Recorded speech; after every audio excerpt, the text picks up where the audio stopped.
validasi itu penting banget. Mm-mm. Tapi ketika situasi mood anak tuh lagi bagus. Ketika yang boleh dan tidak boleh dilakukan Mm-mm. untuk membantu proses adaptasi anak. Mungkin ketika di rumah kan biasanya pemakaian gadget dan yang lain-lainnya. Nah, itu apa saja yang biasanya boleh dilakukan dan tidak boleh dilakukan? Jadi konsistensi yang paling penting adalah menjaga keyakinan anak bahwa kamu tuh aman di sekolah dan mama pasti akan datang. Jadi sesederhana itu.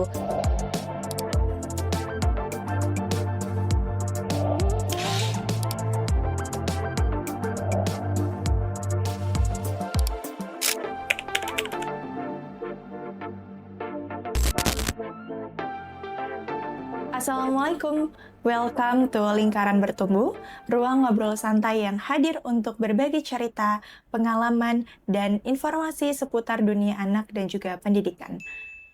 Memasuki masa awal sekolah, itu terjadi biasanya banyak harapan dari orang tua, juga kekhawatiran dan tantangan karena setelah sebelumnya, anak-anak itu lebih banyak menghabiskan waktu bersama kedua orang tua mereka, dan mulai kini mereka sudah mengenal dunia luar, bertemu dengan teman baru, kemudian guru, lingkungan yang berbeda, dan juga aturan dan kebiasaan yang mungkin sebelumnya belum pernah mereka jalani. Saya sebagai guru TK biasanya menjumpai anak-anak yang menangis pertama kali sekolah. Nah, bukan hanya menangis, tetapi juga biasanya tantrum, bahkan dari mereka juga ada yang tidak mau masuk ke dalam sekolah. Nah, pada kesempatan kali ini, kita akan membahas topik yang sangat menarik sekali, dan tentunya bukan hanya saya sendiri, saya akan ditemani dengan narasumber yang sangat luar biasa, yaitu Bu Iza Himawanti. Selamat datang, Bu Iza. Selamat datang. Iya, di podcast pertama kami ya, Bu ya. Gitu. Apa kabar Ibu hari ini? Alhamdulillah, baik. Baik, tadi gimana perjalanan waktu datang ke sini ya? Pekalongan panas banget. Panas banget. Panas Bu. banget. Cuman masuk ke sini udah langsung adem sih. Oke, karena dari luar tiba-tiba masuk ke dalam. Oke, jadi Ibu kita ini akan membahas topik nih yang mungkin akan sangat relate dengan para orang tua di luar sana. Karena topik kali ini itu tentang adaptasi anak selama 1 bulan di sekolah gitu. Oke, mungkin dari Bu Iza, sebetulnya itu wajar nggak sih Bu, kira-kira adaptasi anak selama di sekolah itu awal-awal tuh mereka masih menangis, bahkan dari mereka juga tidak ada yang mau ditinggal orang tuanya. Menurut Bu Iza bagaimana?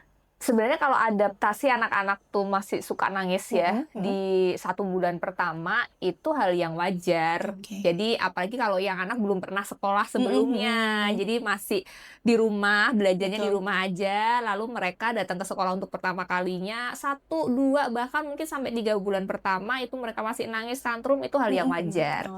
Cuma nanti yang kita lihat adalah seberapa keren nangisnya gitu ya. Biasanya macam-macam Iya, bener. Dan seberapa lama durasinya. Biasanya sih kalau adaptasi sih 1 bulan lah. 1 bulan tuh dia sudah mulai berkurang. Walaupun mungkin masih mama, tapi udah mulai berkurang. Intensitasnya tuh udah mulai berkurang, gak kayak waktu pertama.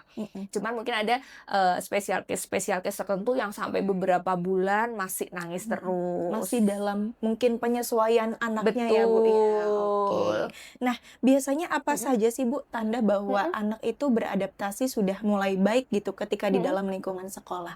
Adaptasi anaknya udah mulai baik. Yang pertama jelas dia udah bisa ikut activity sekolah ya. Walaupun mungkin ikut activity-nya kalau anak itu belum bisa full. Misalkan dalam waktu berapa jam sih biasanya activity di sekolah Untuk kegiatan sekolah biasanya kita mulai dari jam 8 sampai jam 12. Sampai jam 12. Berarti kan sekitar 4 jam ya. Mungkin nggak full sih, nggak full anak tuh semuanya full activity dia optimal di situ. Tapi setidaknya dia ada waktu untuk ikut activity dan dia udah bisa ngikutin activity. Kalau nangis, sebenarnya nangis enggaknya dia ketika berangkat sekolah nggak bisa serta-merta kita jadikan indikator dia udah adaptasi atau belum. Karena bisa jadi mungkin ada, ini anak udah nggak nangis nih, tapi kenapa sih di minggu-minggu ini kok dia jadi kalau berangkat jadi keringi banget, nangis-nangis terus gitu kan. Mood anak itu kan juga fluktuatif ya. Kadang dia oke, kadang misalkan tidurnya kurang atau dia lagi nggak enak badan gitu kan. Cuman memang tanda yang pertama adalah tadi, dia bisa ikut activity di sekolah. Misalkan satu activity 30 menit katakanlah ya. 15 menit, 10 menit dia udah bisa ikut activity, oke sih. Udah mulai bagus gitu ya. Terus kemudian yang dilihat lagi adalah mood-nya. Mood anaknya. Jadi enggak yang dia dari mulai datang sampai dia pulang itu dia sedih, menderita. Enggak yang kayak gitu. Jadi dia udah ada part-part tertentu nih, anak moodnya udah oke, dia udah bisa mulai main sama temennya, udah kelihatan mulai ceria, Enjoy gitu ya. walaupun tidak all ya, tidak ketika dia baru datang sampai dia pulang. Dua indikator itu yang paling gampang untuk diamatin. Oke, berarti memang setiap tadi tandanya itu yang pertama adalah ikut aktivitasnya, udah itu bisa sudah ikut udah enjoy. Kemudian kita lihat bagaimana mood anak itu, karena ketika anak udah dia merasa aman di tempat barunya, adaptasi itu kan perpindahan tempat ya, dari dia rumah ke sekolah. Nah, ketika dia di rumah dia aman, ketika di sekolah tempat baru ini apa nih? Anak perlu tahu dulu ini tempat yang aman buat aku apa enggak. Buktinya dia udah merasa aman atau belum di sekolah adalah ketika tadi moodnya udah mulai oke, dia udah tenang, udah bisa bercanda sama temennya, sama missnya udah bisa senyum-senyum. Nah itu salah satu tandanya. Oke. Jadi untuk setiap anak itu memang memiliki kecepatan adaptasinya itu memang berbeda-beda ya, Bu ya. Betul banget. Jadi ada yang mungkin perlu penyesuaian beberapa minggu dulu atau mungkin yang udah ternyata ketika datang ke sekolah udah terlihat enjoy gitu ya, Bu ya. Oke, baik. Terus kemudian untuk kepribadian nih, kita bicara dengan kepribadian kan ada yang ekstrovert, kemudian introvert. Nah, dari itu sebetulnya mempengaruhi proses adaptasi atau tidak ya? Atau mungkin apa saja sih pengaruh yang bisa mempengaruhi hal tersebut gitu? Oke, saya disclaimer dulu ya tentang introvert dan extrovert. Sebenarnya kalau di anak-anak kita masih agak belum bisa sih masukin ya anak introvert atau extrovert karena mereka kan durasi hidupnya masih kecil ya, masih singkat, masih beberapa memang agak berbeda karena kan mereka masih harus ini ya. Kalau anak biasanya kami menggunakannya temperamen sih sebenarnya. Temperamen tuh kalau jadi gini.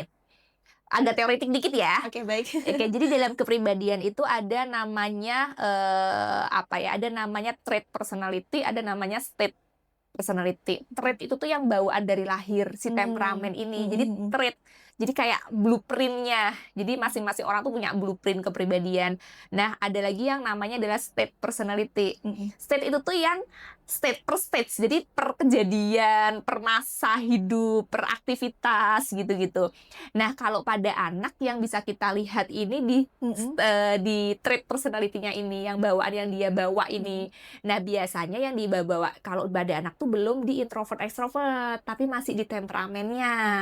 Nah, di temperamen ini lebih pada kalau hubungannya masih sosial ya, lebih pada seberapa cepat sih dia tuh bisa tune in, tune in dengan lingkungan sosialnya. Lebih sederhana sih sebenarnya. Jadi ada anak-anak yang dia kalau di lingkungan baru dia tune in-nya, dia join in-nya tuh agak lama nih. Ya, biasanya sih kayak lebih memperhatikan dulu lihat dulu sekitarnya dulu. Dia butuh waktu cukup lama. Ada yang anak-anak tertentu yang baru udah beberapa hari udah yang halo nih, gitu kan. Nah, walaupun nanti si dua trait ini tuh nanti bisa akhirnya satu berkembang jadi ekstrovert, satunya berkembang jadi introvert setelah mereka cukup besar gitu ya.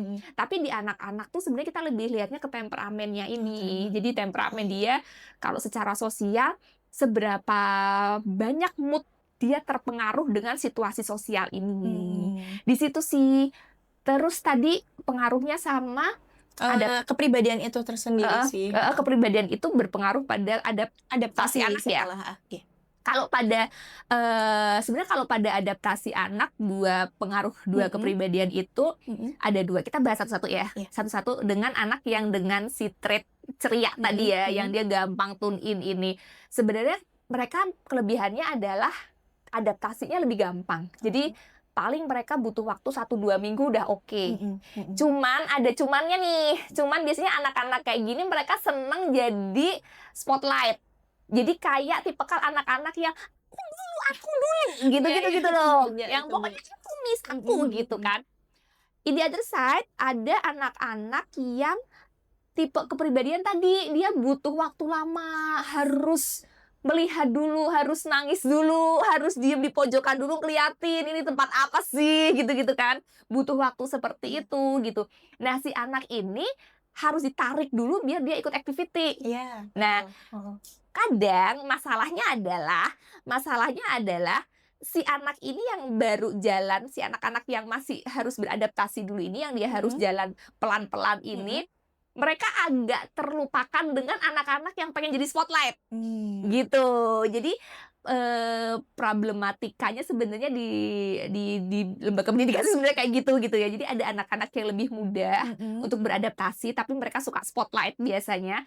Ada anak-anak yang lebih butuh waktu dan mereka biasanya tersisihkan karena spotlight anak lain gitu sih. Oke, berarti memang banyak sih, saya sering banget ngelihat ketika di dalam kelas itu ya, banyak macam-macam anak-anak yang memang terlihat dia tuh ceria banget, dan juga ada yang satu anak yang memang masih butuh waktu sendiri gitu. Jadi untuk Miss-nya mungkin ayo kita kegiatan yuk. Jadi betul kata Bu Iza tadi. Jadi memang ada beberapa yang harus kita ajak dulu kegiatan. Ada yang udah ceria. Jadi aku mau Miss. Kadang juga kalau lagi baris, aku maunya jadi yang pertama. Kayak gitu. Itu udah kelihatan beda banget ya Bu ya. Gitu. Jadi memang untuk proses adaptasi tadi itu ada yang apa, temperamen, ada namanya state kepribadian ya. Kepribadian. Ada namanya trait personality sama state personality. Oke, berarti gitu. untuk kita tidak bisa menjustifikasi untuk ekstrovert langsung dan juga introvert ya Bu ya. Belum, karena bisa jadi kadang-kadang begini, bisa jadi ini anak kayaknya sih kelihatannya dia fit in ke lingkup, misal ya, sepintas ini anak kelihatannya dia kayaknya tipikalnya yang malu-malu banget, yang harus didorong banget. Tapi seiring berjalannya waktu ternyata dia ternyata dia lingkungannya sangat bagus, supportnya dan lain sebagainya, bisa jadi dia malah bisa extrovert sebenarnya. Jadi kalau di anak-anak kita lebih lihatnya ke temperamennya, bawaan dia sejak kecil tuh seperti apa, gitu. Baik Ibu.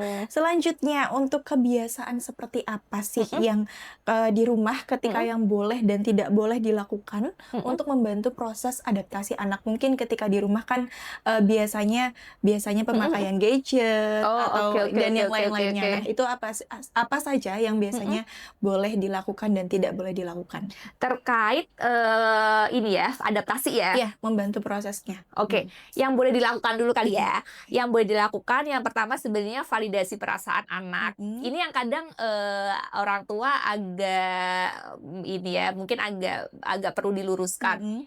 Memvalidasi perasaan anak itu sebenarnya, misalkan nih saya ambil contoh, ada anak nangis, ketika datang nangis, aku nggak mau. Validasi anak itu bukan at that time ketika kita antar anak ke sekolah, anak itu nangis lalu kita, kamu takut di sekolah gitu, nggak apa-apa mama tuh, nggak masuk. Karena ketika anak belum bisa adaptasi, ketika dia di sekolah dan dia masih nangis, dia masih takut, tingkat emosi anak kan masih naik tuh, temperamen anak ya, tingkat emosi dia masih naik. Ketika anak ini masih cemas, tingkat emosinya masih naik, nggak masuk. Kita mau kasih validasi, mau apa nggak masuk, ya dibutuhin cuma ditenangin aja sebenarnya, gitu loh. Nah, validasi perasaan anak ini sangat penting, tapi itu dilakukan di rumah. Ketika mood anak lagi bagus, dia lagi seneng, mau tidur misalkan, atau di perjalanan, ketika perjalanan dari sekolah ke rumah mungkin, ketika mood anak bagus. Nah, itu baru validasi emosi anak. Jadi kamu tadi di sekolah ini ya, kamu tadi takut bunda tinggal ya, kamu tadi masih takut ya mau ke sekolah ya, nggak apa-apa kok. Nah, validasi itu penting banget. Tapi ketika situasi mood anak tuh lagi bagus, gitu. Jadi masuk, anak tahu, oh mamaku ternyata aware nih sama aku, tahu nih apa yang lagi aku rasain, gitu. Tapi cara ngasih validasinya itu nggak harus at that time saat itu anak nangis gitu. Ketika anak bisa lagi enak diajak ngobrol, itu yang pertama. Kemudian yang kedua yang perlu dilakukan adalah konsistensi. Konsistensi.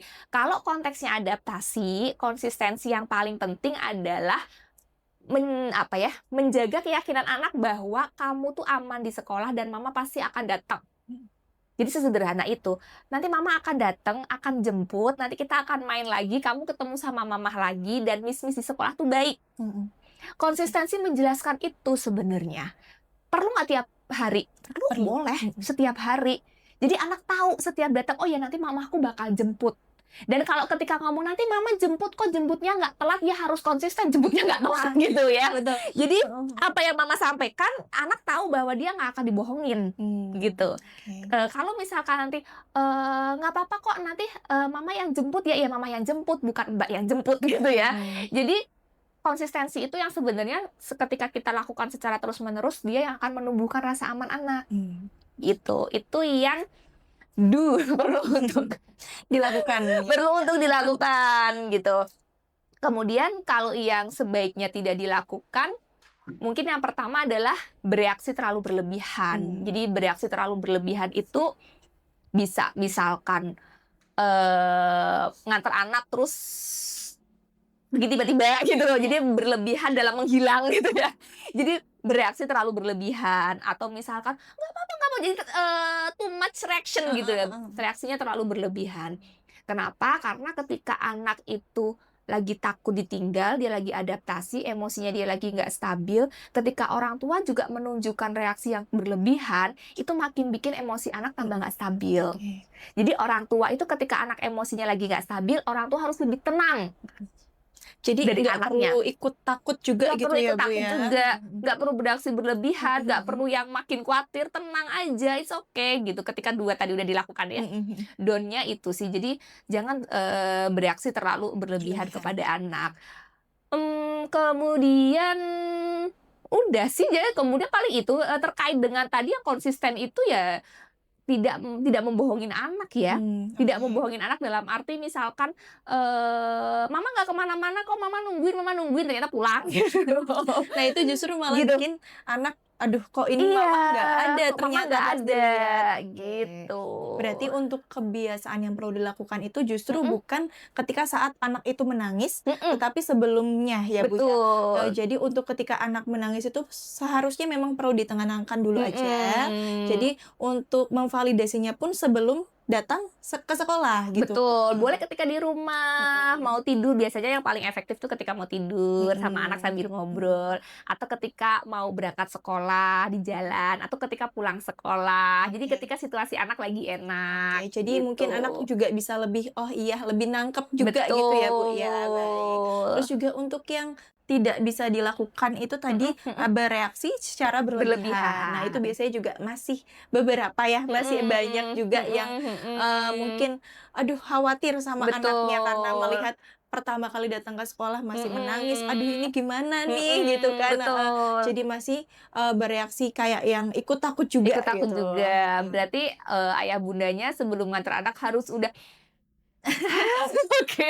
berusaha tenang dulu, walaupun tahu ya orang tua pasti orang tua tuh pasti ketika melepas anak ke sekolah tuh pasti ada kekhawatiran. Itu kan nggak bisa kita pungkirin ya sebagai orang tua.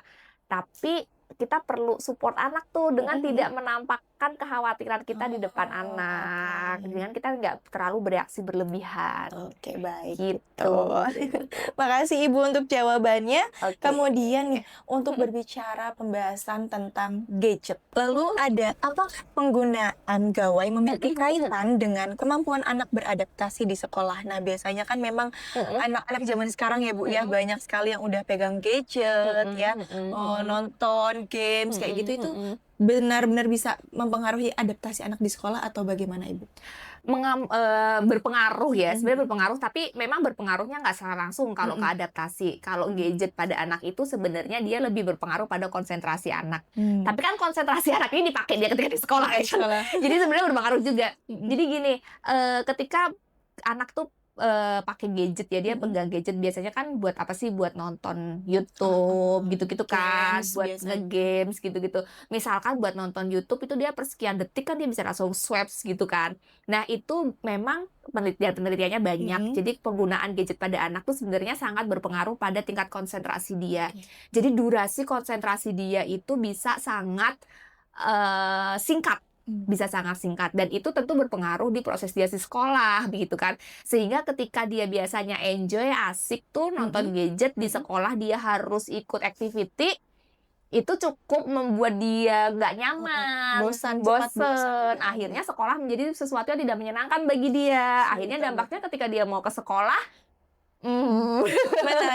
menangis gitu ya.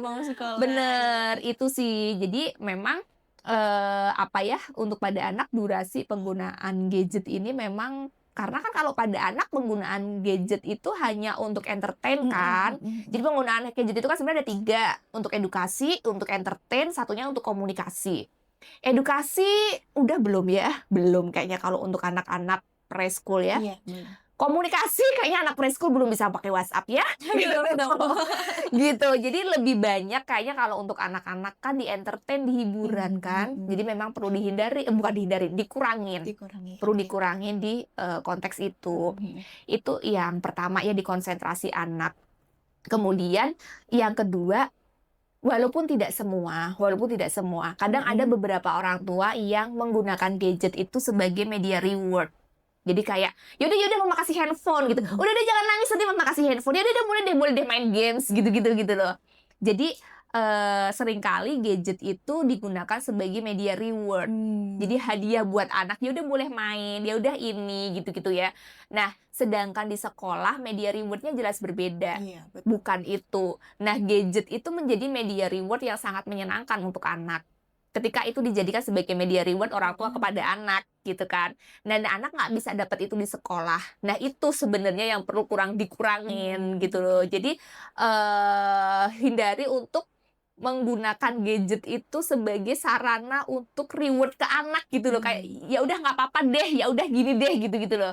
Karena nanti ketika di sekolah anak jadi nggak happy lagi ketika dia dapat reward akademis, misalkan dapat bintang, ada gitu nggak sih? Dapat bintang, nanti dapat ini, gitu-gitu. Itu juga nggak bikin anak excited lagi. Karena mungkin dia merasa kalau di rumah aku dikasih handphone sama mama. Boleh main lebih lama pakai handphone, gitu ya.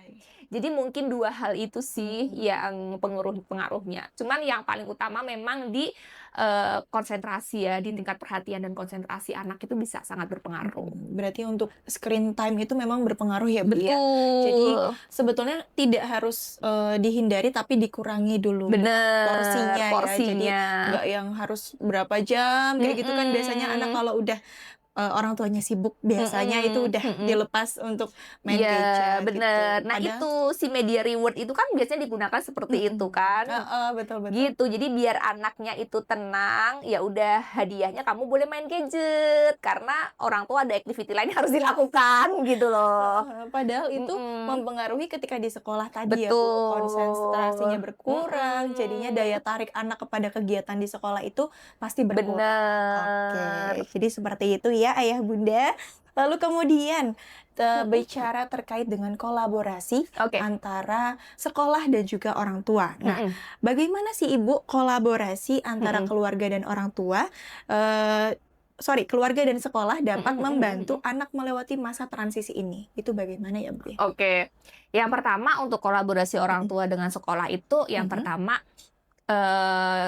sebagai orang tua kita harus punya mindset bahwa ketika kita menaruh anak di sekolah ya, ketika kita melepas anak di sekolah berarti anak akan ikut aturan sekolah, begitu loh.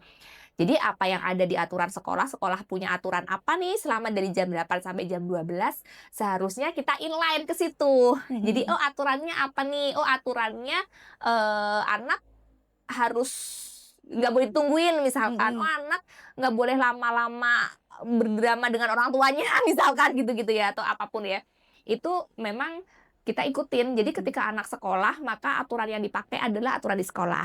Beda ketika anak di rumah. Ketika anak di rumah, maka aturan yang dipakai adalah aturan orang tua. Kenapa? Anak biar nggak bingung gitu. Nah, Karena anak ini baru ke sekolah dan dia kan nggak tahu aturan di sekolah seperti apa. Yang menyampaikan adalah orang tua. Orang tua yang istilahnya orang tua yang sounding ke anak, yang ngomong ke anak, kasih gambaran ke anak bahwa ntar di sekolah tuh seperti ini gitu loh. Karena kenapa? Ketika anak di sekolah ya dia harus inline dengan aturan di sekolah, bukan aturan yang serem ya. Maksudnya aturan di sekolah itu adalah ya dia harus datang jam berapa, di sana dia harus ikut activity yang ngapain aja, adab sopan santunnya dengan miss dan mister seperti apa, gitu-gitu. Pesan itu yang perlu disampaikan orang tua ke anak, gitu. Jadi karena anak kan nggak ngerti, ya kan? Beda kayak kita yang sudah dewasa.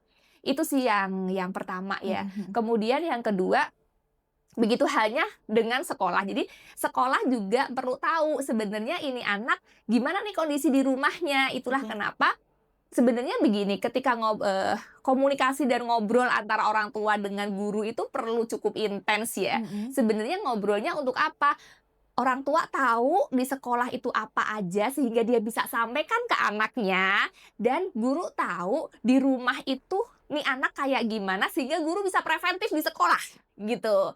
Jadi obrolan-obrolan seperti itu cukup penting sebenarnya, baik dari orang tua maupun dari sekolah. Sebenarnya lebih ke situ sih ya, untuk anak-anak ya. Jadi ketika anak di rumah maka dia akan ikut aturan orang tua. Tapi ketika anak di sekolah, maka dia akan ikut aturan sekolah. Dan orang tua perlu menjelaskan dan mendampingi anak apa aja aturan-aturan di sekolah yang anak perlu tahu. Oke, jadi memang Gitu.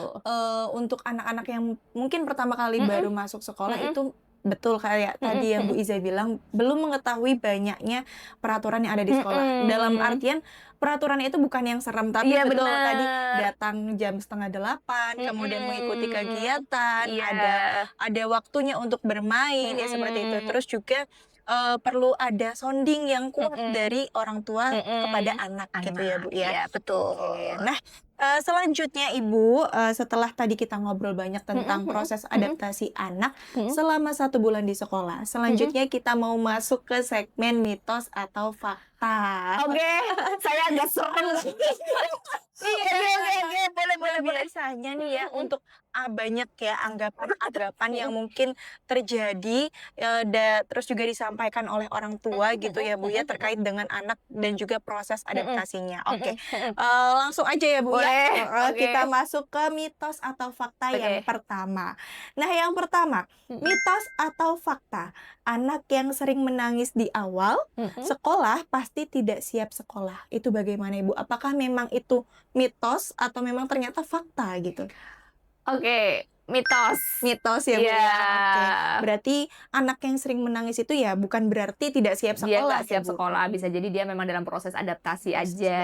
Bisa jadi memang dia ada problem dengan attachment-nya, kelekatan dengan orang tuanya, sehingga dia ketika datang ke situasi baru dia takut di situ. Jadi sometimes kita akan ngobrolin tentang attachment ya. Jadi ada anak-anak tertentu yang memang dia nggak trust ya, nggak secure dengan lingkungannya, nggak hanya di lingkungan sekolah, juga di lingkungan rumah juga, sehingga ketika dia berpindah ke lingkungan baru, dia menjadi lebih tidak merasa aman. Tapi bisa jadi cuma masalah adaptasi aja, yang akhirnya 2-3 minggu, 1 bulan sudah bisa enjoy ya Bu enjoy ya. lagi. Oke, berarti ini yang pertama itu mitos ya Ayah Mitos. Bunda ya. Lalu yang kedua, mitos atau fakta. Semakin cepat orang tua pergi tanpa pamit, semakin cepat anak berhenti menangis. Nah, biasanya itu sering tuh Bu ya, langsung aja gitu orang tua ketika datang posisinya anak menangis langsung ditinggal. Nah, itu udah langsung anak tuh udah cepat berhenti nangis. Nah, itu sebenarnya mitos atau fakta sih Bu? Mitos Mitos juga ya Bu ya. Anak mungkin berhenti nangis 1 menit karena kaget nyariin orang tua kemana, habis itu nangis lagi. Gitu ya. Jadi karena itu malah justru akan memunculkan rasa nggak percaya sama anak. Karena kan anak itu butuh tadi ya, dia butuh aman ya. Jadi tahu ya mama pergi, kamu sekolah dulu, nanti mama jemput gitu. Walaupun memang benar durasi perpisahan antara orang tua dan anak ya ketika ngantar sekolah itu jangan lama-lama. Sebenarnya memang nggak boleh lama-lama. Jadi jangan terlalu drama di depan gerbang ya. Jadi memang durasinya memang nggak boleh lama-lama. Tapi bukan ninggalin anak tanpa pamit. Tetap anak harus dikasih tahu bahwa nanti mama jemput ya, mama harus pulang dulu ya gitu. Dan itu sebaiknya ngomongin itu nggak di depan kelas juga sih sebenarnya, udah dari rumah gitu ya, soundingnya udah dari rumah, udah disampaikan nanti mama pulang ya. Oh nggak mau nangis ya, nggak apa-apa nangis sekarang, tapi nanti dia akan lebih aman ketika dia udah ngerasa aman, dia nggak akan nangis lagi. Iya, oke, berarti memang ya udah bilang jujur aja Iya, sama anaknya kalau betul. mama tinggal, nanti mama jemput kayak gitu. Jemput, Berarti gitu. mitos lagi ya teman-teman ya. Lalu untuk yang ketiga, nah ini biasanya banyak nih Bu ya.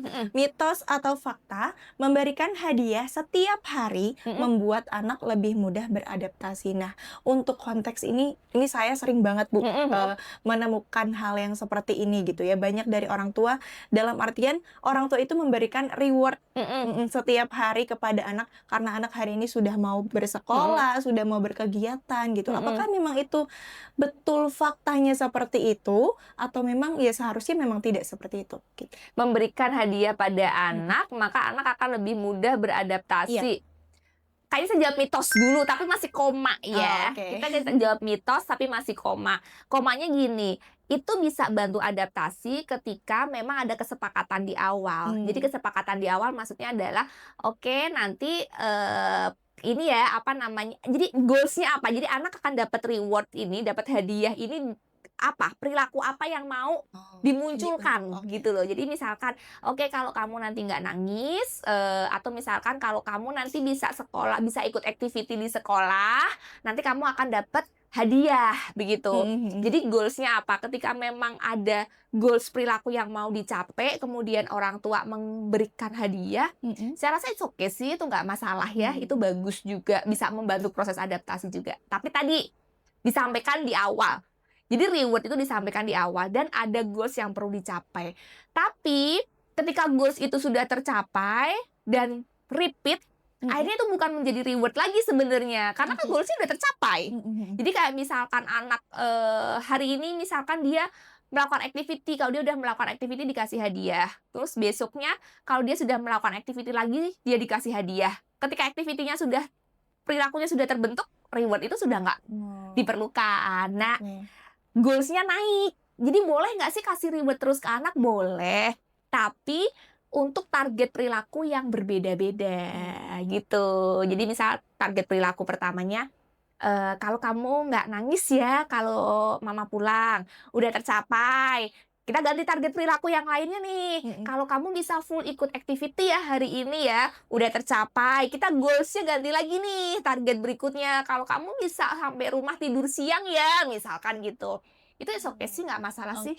Berarti mitos, tapi tadi harus tergantung situasinya, ada goals yang mau Oke. dicapai apa enggak. Jadi sebenarnya nggak masalah kalau memang reward itu diberikan karena ada goals tertentu yang pengen dicapai oleh orang tua. Kalau nggak ada goalsnya nggak jelas, bisa jadi malah anak tuh ngerasanya, aku mau nangis aja, nanti aku biar aku kan kalau aku nangis, mama nggak pengen aku nangis, nanti aku dikasih hadiah gitu loh. Jadi khawatirnya seperti itu. Nah, kalau gimana Bu, kalau misalnya ternyata itu berkelanjutan, kalau misalnya anaknya udah berpikir, aku mau nangis aja supaya aku nih dikasih hadiah terus sama mama, mainan terus, nah itu gimana sih Bu? Mungkin yang sudah bagi ayah bunda yang sudah terlanjur seperti itu, untuk mungkin mengurangi, tidak langsung berhenti, tapi untuk mengurangi itu kayak gimana ya Bu ya? Sebenarnya langsung berhenti juga nggak Nggak apa-apa. apa-apa. Iya, karena berarti itu hadiah itu sudah tidak berperan lagi sebagai reward kan.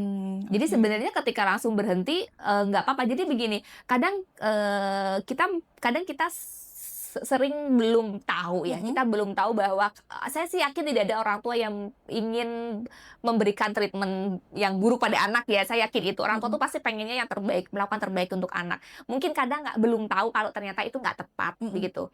Nah, ketika kita sudah sadar, oh ini kayaknya nggak tepat, lalu kita berhenti dan mengubah strategi yang lain, itu nggak masalah. Gitu. Begitu. Berarti goals-nya diganti lagi ya? Karena goals-nya, reward-nya yang betul. sebelumnya sudah tercapai gitu Iya, ya Bu. betul. Oke. Nah, kalau reward nih, bicara tentang reward lagi, sebetulnya hadiah apa, reward apa yang direkomendasikan sih Bu Apakah memang melulu tentang mainan kah? Atau mhm. mungkin hanya sekedar apresiasi untuk anak aja? Mhm Atau mhm. bagaimana gitu? Sebenarnya kalau untuk usia preschool, Mhm. reward itu sebenarnya gampang banget. Reward yang Oh, paling bagus untuk mereka itu adalah physical touch sebenarnya. oke, pelukan. Pelukan, pelukan yang hangat, Mhm. begitu ya. Jadi, saya selalu sebenarnya begini, walaupun mungkin tidak semua sepakat ya, tapi Mhm. ada salah satu, apa ya, mazhab di psikologi yang saya Mhm. cukup suka ya. Ada mazhab di psikologi yang saya cukup suka, mengatakan begini, bahwa ketika kita mau kasih sesuatu ke anak, kasih Mhm. sesuatu itu it's mean barang ya, Mhm. maksudnya kita mau kasih mainan kah, mau kasih apa, itu akan lebih berkesan untuk anak walaupun tidak dalam jangka waktu pendek ya. Maksudnya ketika kita konsisten melakukan itu, kalau mau kasih, kasih aja. Mmm. Bukan karena reward, bukan nanti udah beliin itu, kok kamu masih ini gitu loh. Kan mama udah beliin kamu mainan, kalau kok kamu masih main handphone gitu. Jadi sebenarnya pemberian orang tua baik dalam benda ya, lebih khususnya lebih Mhm. ke Mhm. barang-barang tertentu yang anak memang ingin, Mhm. itu mau kasih, kasih aja udah lepas. Itu bentuk kasih Mmm. sayang kita ke anak. Bukan karena reward, bukan karena, "Oh karena kamu sudah," bukan transaksional gitu loh. Jadi sebenarnya pemberian orang tua ke anak yang paling bagus itu tidak ada unsur transaksional di Oke. situ. Nah, kalau kita mau membentuk perilaku anak sebenarnya, Mhm. sebenarnya reward yang paling bagus itu memang apresiasi. Mmm. Dan apresiasi untuk anak itu physical touch, ya 5 Nah, love love language language. itu. Itu, gitu. Jadi makanya ketika orang-orang pada bilang, iya orang tuh kadang yang tentang kalau udah dewasa ya, kita kan Mhm. suka bilang, love language-nya soalnya dulu nggak love language-nya soalnya dulu nggak Penuhi, dipenuhin ketika heeh. masih kecil. Nah, ini saatnya untuk kita membombardir anak kita dengan 5 5 love love language language. itu. Oke. Itu sih sebenarnya paling efektif untuk anak. Mhm, jadi bukan melulu tentang mainan, tapi justru dari, Betul. 5 love language 5 itu ya, Bu, love ya, language dari word of tadi. affirmation, mungkin, Betul. physical Physical touch, dan yang touch dan lain lain-lainnya. sebagainya. Oke, jadi Gitu. seperti itu ya, untuk kesimpulannya berarti Mhm. tadi ada, apa namanya, untuk penggunaan gawai itu Mhm bisa menjadi pengaruh, mhm. kemudian yang terakhir tadi juga, apa, bisa ini ya, Bu, ya, reward-nya itu bisa berupa dengan apresiasi anak kepada anak, Betul. mungkin dengan sentuhan, pelukan, dan rasa Mhm. aman kepada Mhm. anak itu sendiri ya, Bu, ya. Mhm. Oke, kita lanjut ke segmen berikutnya nih, Bu. Mhm. Oke, Bu Iza, selanjutnya kita Mhm mau mhm mhm. masuk ke segmen ruang untuk orang tua. Oke. Nah, di sini itu sebelumnya kami sudah membuat kuesioner Mhm mhm. yang dimana banyak dari orang tua itu memberikan, apa namanya, kayak, pesan-pesan yang sudah dikirimkan Oh. melalui Instagram. Nah, Heeh heeh ternyata heeh heeh. memang tantangan-tantangan mereka yang hadapi selama setiap Mhm. hari awal-awal masuk sekolah itu, Mhm mhm. mereka hampir sama tantangannya gitu. Oke. Nah, Apa itu? Saya jadi penasaran. oke, kita Oke. langsung bacain Iya aja ya, iya Bu, iya. ya. Boleh Mungkin boleh nanti boleh. dari Bu Iza bisa Mhm. memberikan tips dan juga Mhm. triknya Mhm. kepada para orang tua Mhm di mhm. luar sana. Oke. Oke, baik. Oke. Yang pertama dari akun Wahidatul Magfiroh Oke. adalah tips menghadapi drama Mhm. dan menjaga mood anak setiap berangkat sekolah. Nah, biasanya kan mungkin, dari orang tua itu tadi ya, Bu, ya, Mhm. mood anak udah dari pagi udah nggak mau Oke. mandi, udah susah Mhm. banget sarapan, Mhm kayak gitu mhm sih, Bu. mhm Paling mhm. mungkin dikasih tahu aja tips dan juga triknya bagaimana. Oke. Sebelum tips dan trik nih ya, Mhm. jadi, pertama kita perlu tahu dulu sebentar nih, kita perlu tahu dulu bahwa drama anak itu biasanya satu mungkin bisa jadi karena dia bangun siangan gitu kan, jadi buru-buru dan lain sebagainya, Mhm. jadi anak nggak senang karena harus diburu-buru sama Mhm. orang tuanya juga cemas juga karena mau cepet-cepet berangkat gitu-gitu ya. Jadi, yang pertama tipsnya adalah sebisa mungkin hindari momen buru-buru. Mmm. Gitu. Jadi kalau memang misalkan ya, timing bangunnya Mhm. mungkin lebih Di apa awal. ya, di awal. Jadi anak tuh juga ada waktu buat napas juga gitu Mhm. loh, nggak yang jadi ketika dia bangun tidur nggak yang, "Ayo mandi, ayo makan," gitu loh. Jadi dia bangun tidur bisa yang gitu-gitu loh. Santai-santai Bisa dulu, santai-santai heeh. dulu gitu kan, bisa apa dulu lah, dia misalkan pengen mainan apa dulu sebentar Oke. juga nggak apa-apa, begitu. Jadi menghindari waktu untuk terburu-buru. Mhm. Karena kita orang dewasa juga kalau terburu-buru kita nggak enak ya moodnya ya. Betul, Bu. Apalagi itu anak, dan mood orang dewasa tuh bisa nular ke anak gitu kan. Itu yang pertama. Kemudian yang kedua, vibe positifnya tuh memang dari awal. Jadi gini, kesankan bahwa sekolah itu adalah situasi yang menyenangkan. Jadi orang tuanya aja dulu excited aja dulu. Jadi itu sekolah seru banget gitu lah. Jadi ayo cepat, walaupun anaknya apa sih main ya. Cuman nggak apa-apa gitu. Jadi jaga vibe positifnya itu gitu loh. Jadi orang tuanya aja dulu yang excited tuh mau sekolah, mau seru banget mau sekolah gitu. Itu yang kedua. Terus yang ketiga, mood itu berkaitan dengan kondisi fisiologis dan biologis kita gitu. Jadi senyaman mungkin usahakan pagi hari itu adalah situasi yang benar-benar nyaman untuk fisiologis dan biologis anak. Jadi anak usahakan makan yang kasih makan yang dia suka. Jadi dia berangkat sekolah dalam kondisi sudah kenyang, udah nyaman gitu ya. Mandi juga kalau bisa, kalau memang masih dingin banget ya pakai air hangat gitu ya. Jadi memang Disiapin gitu ya. Disiapin kondisi fisiologis anaknya begitu. Mungkin 3 itu dulu ya tipsnya. Berarti untuk tipsnya tadi ya, ada apa? Yang pertama, menjaga... jangan buru-buru. Jangan biasanya orang tua udah banguninnya pepet, jadi anak tuh udah, aduh mama gimana ini kan jadi moodnya udah jelek gitu. Jadi dimajuin nggak masalah kan, dimajuin bangun tidurnya gitu kan. Jadi kedua adalah bangun excited anak. Orang tua dulu yang excited buat ke sekolah. Jadi biar nular tuh vibe excitednya.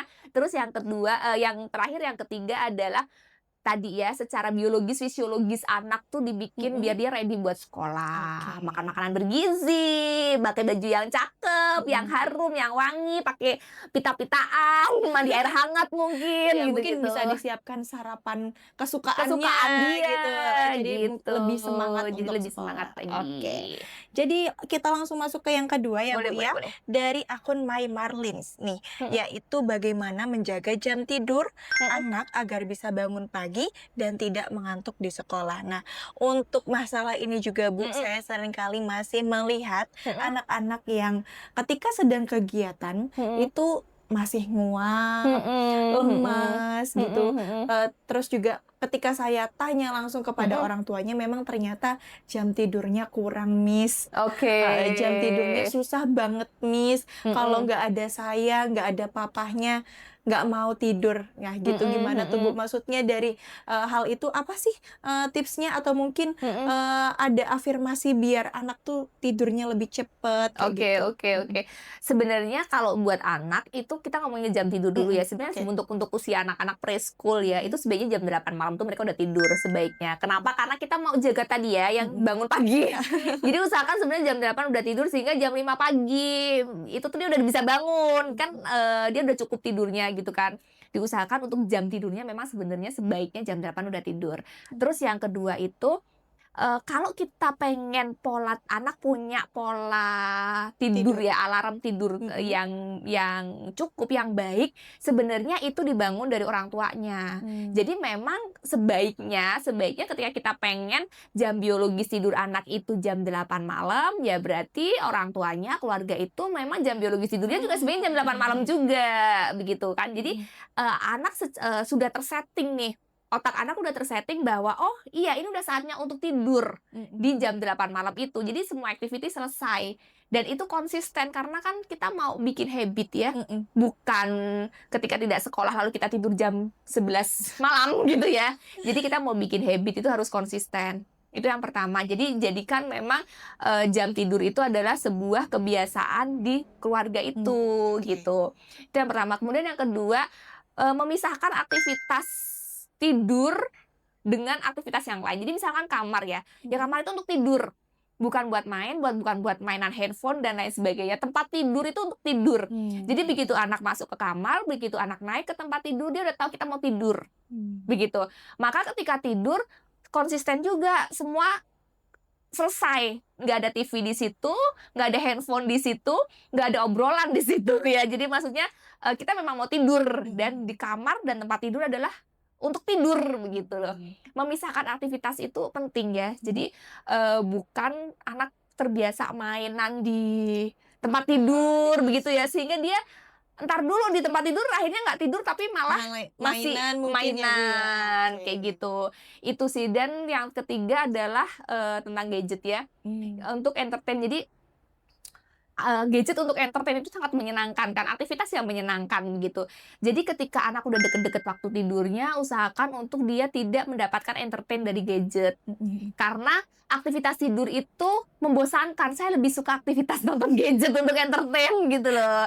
Jadi menghindari gitu. Jadi misalkan 1-2 jam sebelum anak tidur sebenarnya sebaiknya dia tidak pakai gadget dulu. Oke. Gunakan buat quality time, ngobrol sama anak gitu kan, untuk kasih tadi ya kita validasi emosi anak dan lain sebagainya. Oke, berarti yang pertama tadi itu membiasakan dulu bareng-bareng ya, Bu, ya? Jadi bukan cuma Betul, nyuruh aja, tapi nyuruh aja. orang tuanya juga ikut tidur. Mungkin bisa di Tidur. jam 8, ya tidur semua di jam Betul, semua di 8. jam Oke. 8, Nah, kayak gitu. untuk selanjutnya, nah tadi ini kan kita udah banyak ngobrol terkait juga, dari tadi sudah kita ngobrol tentang mitos atau fakta, kemudian ada ruang orang tua, dan kita sebelum mengakhiri perbincangan hari ini nih, Bu, apa pesan dari Bu Iza kepada orang tua dan juga para guru tentang bagaimana sebaiknya orang tua dan guru bersama-sama mendampingi anak selama proses adaptasi di sekolah. Jadi berbicara lagi mungkin tentang kolaborasi ya, Bu, ya. Mungkin supaya antara sekolah dan juga orang tua itu agar selaras gitu, Bu, dalam proses adaptasinya gitu. Oke. Penghubung antara sekolah dengan anak itu sebenarnya adalah orang tua. Jadi orang tua itu yang paling tahu bagaimana kondisi anaknya, dan orang tua juga yang sudah cukup dewasa untuk memahami bagaimana aturan-aturan dan kondisi-kondisi di sekolah. Jadi komunikasi orang tua dengan anak justru yang sebaiknya perlu diperkuat. Menceritakan anak bagaimana di sekolah, tadi ya memberikan antusias ke anak bahwa sekolah itu menyenangkan, miss-nya baik-baik, temennya seru, sekolahnya bagus, begitu. Dan anak itu sangat terbawa secara emosional. Jadi anak itu sangat dia ketarik emosinya oleh emosi orang dewasa. Jadi ketika orang tua bisa berkomunikasi dengan sangat baik, dengan vibes yang positif, dengan mood yang bagus, maka sebenarnya tidak ada masalah sih antara anak beradaptasi dengan lingkungan sekolahnya, dan gak ada masalah juga dengan kolaborasi antara orang tua dengan anak ini. Intinya orang tua adalah satu-satunya mediator antara sekolah dengan anak. Itu sih. Berarti jangan bosan-bosan juga untuk sounding terus ya, Bu, ya, untuk kepada ngobrol ke anak gitu. Oke, Ibu, tadi kita sudah banyak sekali ngobrol ya, Bu, ya. Terima kasih banyak untuk Bu Iza yang sudah mungkin meluangkan waktunya ke sini, memberikan banyak cerita dan juga insight kepada kami, manfaat untuk kami. Dan itu saja, Ibu, ya, untuk Ayah dan Bunda. Jangan lupa terus dan ikuti dan nantikan episode-episode podcast Lingkaran Bertumbuh selanjutnya. Terima kasih banyak kepada Bu Iza yang hari ini sudah memberikan banyak sekali informasi-informasi serta insight yang diberikan dan bermanfaat bagi kita semua. Dan untuk Ayah Bunda, jangan lupa terus ikuti dan nantikan episode-episode podcast Lingkaran Bertumbuh selanjutnya. Terima kasih.